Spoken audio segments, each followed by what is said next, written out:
जय हिंद दोस्तों। स्वागत है आपका आज के वीडियो में। मेरा नाम हिमांशु है और मैं एसएससी जीडी 2022 से ऑल इंडिया रैंक 146 के साथ सिलेक्टेड हूं और मुझे एनसीबी अलॉट हुई थी। तो आज का जो हमारा वीडियो होगा, आज की वीडियो में हम बात करेंगे एसएसएफ और एनसीबी के सारे प्रोज एंड कॉन्स के बारे में कि कौन सा पॉइंट आपके लिए अच्छा है, कौन सा नेगेटिव है।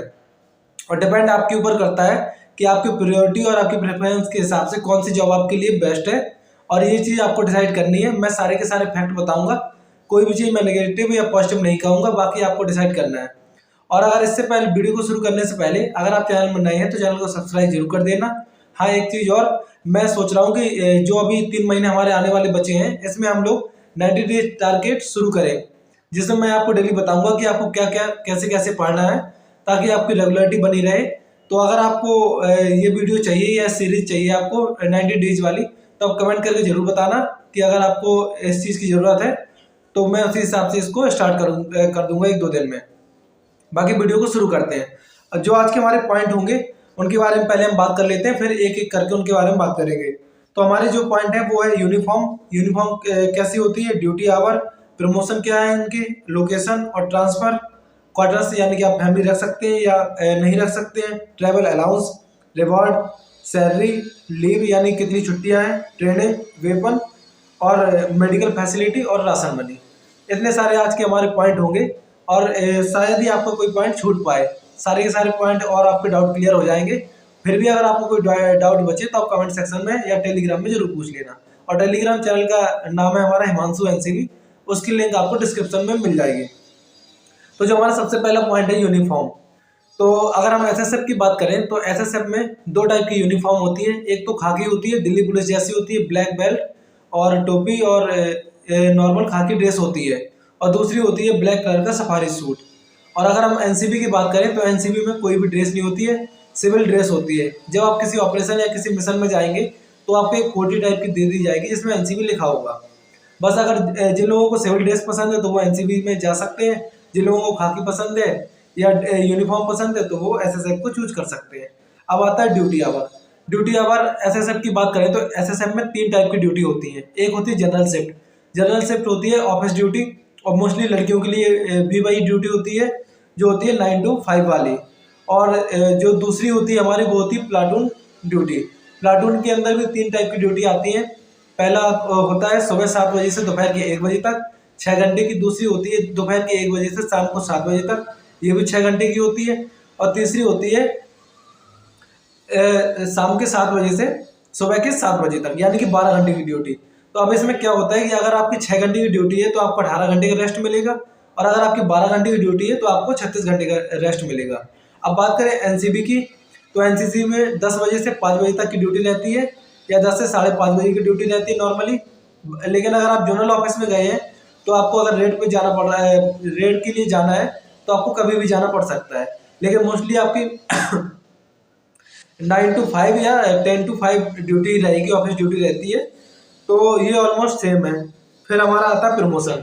प्रमोशन की बात करें तो एनसीबी और एसएसएफ दोनों में ही स्लो प्रमोशन है, लेकिन एसएसएफ में 15 से 20 साल लग जाते हैं आपको हेड कांस्टेबल बनने में। फिर उसके बाद अगर एनसीबी में बात करें तो एनसीबी में 10 साल में आप हवलदार बन जाएंगे, और 10 साल में आपके पास एक ऑप्शन भी होता है जिसमें आप टेस्ट देंगे और उसके बाद आप सीधे सब इंस्पेक्टर, या एनसीबी में सब इंस्पेक्टर को जूनियर इंटेलिजेंस ऑफिसर बोलते हैं, आपको सीधे एग्जाम देने के बाद उसमें आप प्रमोशन ले सकते हैं।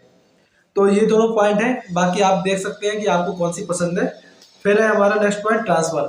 ट्रांसफर के मामले में एसएसएफ की बात करें तो एसएसएफ की लोकेशन हमेशा दिल्ली रहेगी, और एनसीबी की बात करें तो एनसीबी आपको दिल्ली मिल भी सकती है, नहीं भी मिल सकती। ये आपके होम टाउन के ऊपर भी डिपेंड करेगा, क्योंकि अगर ये लोग आपकी पोस्टिंग देते हैं या तो प्रेफरेंस दिलवाएंगे या फिर आपको होम टाउन के डिस्टेंस के हिसाब से देंगे।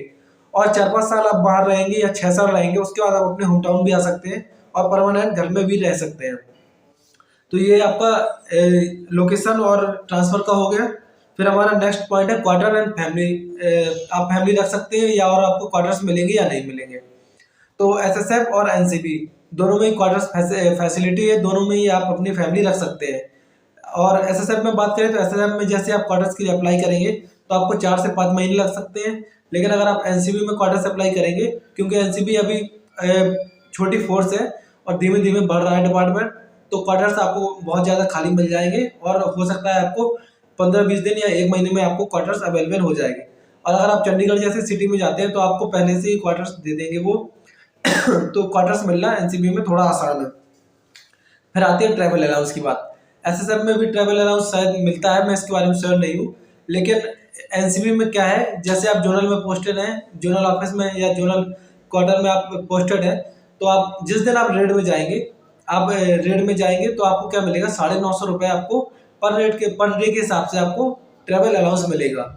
तो देख सकते हैं आप, अगर महीने में आपको 5-6 दिन या 7 दिन आपको बाहर रहना पड़ा या 10 दिन भी कभी कभी रहना पड़ जाता है, तो आपको 10,000 के समथिंग ये हो जाता है। फिर आता है रिवार्ड। अब रिवार्ड क्या चीज़ है, तो एसएसएफ में रिवार्ड जैसी कोई चीज़ नहीं है। अगर एनसीबी में बात करें, जैसे हमने 2 करोड़ का माल पकड़ा, तो उसकी एक बेस वैल्यू उसको हम कोर्ट में केस करेंगे, फिर उसकी बेस वैल्यू निकल के आती है। जैसे अगर हम केस जीते तो जो हमें रिवार्ड मिलता है वो हो सकता है 10 लाख मिले या 12 लाख मिले, जितना भी मिले। अगर आपकी टीम में 6 मेंबर हैं, 5 मेंबर है, तो 6 में या 5 में बराबर बराबर बांट दिया जाएगा। लेकिन इसकी एक लिमिट है कि 1 साल के अंदर आपको 2 लाख से ज़्यादा रिवार्ड नहीं मिल सकता है और पूरी सर्विस में 20 लाख से ज़्यादा नहीं मिल सकता है। पहले ये अनलिमिटेड था, लेकिन कुछ नए रूल्स बनाए गए हैं जिससे कि अब आपको 2 लाख से ज़्यादा 1 साल में नहीं मिल सकता है। लेकिन हाँ, फिर भी ठीक है, अगर आप अच्छा काम कर रहे हैं और आपने माल पकड़ा है, आपने इलीगल माल पकड़ा है और आपने कोर्ट केस किया है, तो आप रिवार्ड जीत सकते हैं। फिर दूसरी बात है सैलरी। सैलरी का सबको पता होगा कि एसएसएफ लेवल 3 में आती है और एनसीबी का सबसे बड़ा ड्रॉबैक यही है, लेकिन इसके ऊपर भी केस चल रहा है। हो सकता है 1 या 2 साल में केस जीत भी जाए हम लोग कि सैलरी बढ़ाने के लिए, तो लेवल 3 इसका भी हो जाएगा। लेकिन फिलहाल इसका लेवल 1 है, तो इसकी जो लगभग अभी इन हैंड सैलरी बनती है तो वो 31,000 के आसपास बनती है, 31-32,000 के आसपास, जबकि एसएसएफ की 39,000 से स्टार्ट होती है। 38,000 कुछ, या एक राउंड फिगर लेके चले तो 39,000 से स्टार्ट होती है। तो ये इसका प्लस पॉइंट है। बाकी आपको चूज करना है, अगर आपको कुछ चीज़ें अपने हिसाब से चाहिए तो कुछ चीज़ों में आपको एडजस्ट करना पड़ेगा, सारी चीज़ें आपको एक जैसी नहीं मिल सकती है। फिर आता है लीव का। तो लीव की बात करूँ तो आपको 30 ईएल मिलेगी, 8 सीएल मिलेंगी एसएसएफ में, 2 आरएच मिलेंगी, 7 जीएच मिलेंगी और 104 आपको ऑफ मिलेगा। 104 का मतलब है कि 1 साल में 52 वीक होते हैं और 2 दिन ऑफ रहता है, सैटरडे संडे, तो 104 ये हो जाता है। सेम एनसीबी में है, एनसीबी में भी 5 डेज वर्किंग है। अगर आप हेडक्वार्टर्स या दिल्ली में जो हेडक्वार्टर है उसमें पोस्टेड है और अगर आपकी ऑफिस ड्यूटी है तो आपकी हमेशा 5 डेज वर्किंग रहेगी, तो आपकी छुट्टी सेम हो जाएंगी। और वर्कलोड दोनों में ही ठीक ठाक है, कुछ ज़्यादा वर्कलोड नहीं है। अगर एनसीबी में आप रेड में जा रहे हैं तो आपको वर्कलोड थोड़ा ज़्यादा हो जाएगा, लेकिन उस हिसाब से आपको रिवार्ड वगैरह भी प्लस पॉइंट सोच के चलना है। अगर आप नेगेटिव देखेंगे तो आपको फिर सारी जॉब बेकार लगेंगी। और एसएसएफ में वर्कलोड कुछ ज़्यादा है नहीं, आपको बिल्डिंग के बाहर रहना है या अंदर जो भी इसका रहता है, तो सॉरी, तो आप देख सकते हैं दोनों में वर्कलोड ठीक ठाक है, उतना ज़्यादा वर्कलोड नहीं है। फिर आता है training period. Training period SSF की बात करें तो एसएसएफ में 6 महीने का ट्रेनिंग पीरियड होता है और इसकी ट्रेनिंग कराता है सीआरपीएफ या फिर दिल्ली पुलिस करा देता है, लेकिन फिलहाल अभी लास्ट ईयर सीआरपीएफ ने कराई थी। और जो एनसीबी है, एनसीबी की जो अभी ट्रेनिंग चल रही है वो दिल्ली पुलिस करा रही है वजीराबाद में। तो एनसीबी की ट्रेनिंग दिल्ली पुलिस कराती है और 1 महीने की ट्रेनिंग होती है, यानी कि 1 महीने या 42 दिन की होती है, 6 वीक की ट्रेनिंग होती है, जिसमें आपको बेसिक ट्रेनिंग कराएंगे, थोड़ा बहुत ड्रिल कराएंगे और पीटी वगैरह और जो भी होता है रनिंग वनिंग, और साथ में आपको पिस्टल चलाना सिखाते हैं और ड्रग्स के बारे में बताते हैं और रूल्स और रेगुलेशन जो हमारे होते हैं सीआरपीसी वगैरह, ये सारी चीज़ें आपको पढ़ाएंगे उसमें।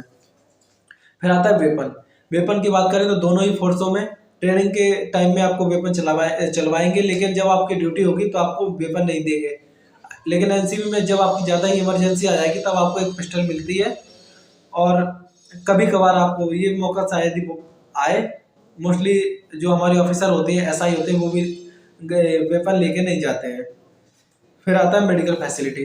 तो जितनी भी सेंट्रल गवर्नमेंट की जॉब है, चाहे एनसीबी हो या एसएसएफ हो, सीआईएसएफ हो या कोई भी अदर जॉब हो, उन सब में आपको सीजीएचएस कार्ड बनता है, जिसमें आप अपने और अपने फैमिली मेम्बर, अपने भाई बहन, मम्मी पापा और इन सब लोगों का आप हेल्थ कार्ड बनवा सकते हैं और जो भी आपके बेस्ट हॉस्पिटल है उनमें जाके आप अपना ट्रीटमेंट करा सकते हैं।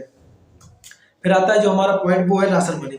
तो ये दोनों सिविल डिपार्टमेंट है और सिविल डिपार्टमेंट जैसे ही ट्रीट किए जाते हैं, तो इसलिए आपको इसमें राशन मनी नहीं मिलती है, चाहे वो एनसीबी हो चाहे एसएसएफ हो। तो इस मामले में दोनों डिपार्टमेंट थोड़ा पीछे है। अब बात आती है कि हमें कौन सी फोर्स हमें ज्वाइन करनी चाहिए, एसएसएफ या एनसीबी। तो आपके सामने मैंने सारे पॉइंट बता दिए हैं। अब आप डिसाइड करिए आपके हिसाब से कौन सी जॉब सूट करती है और आपके हिसाब से कौन से पॉइंट सूट करते हैं। बाकी आज की वीडियो में इतना ही था। अगर आपका फिर भी कोई डाउट है तो आप हमारे टेलीग्राम चैनल को ज्वाइन कर लेना, और चैनल में नए हैं तो सब्सक्राइब जरूर कर देना। और जो मैंने स्टार्टिंग में टारगेट वाली बात की थी, 90 दिन का टारगेट वाली, अगर आप उसमें ज्वाइन करना चाहते हैं या उस चीज़ को स्टार्ट करवाना चाहते हैं टारगेट को, तो आप एक बार कमेंट में जरूर बता देना। और अगर आपको आज का वीडियो अच्छा लगा हो तो लाइक जरूर कर देना। Thank you.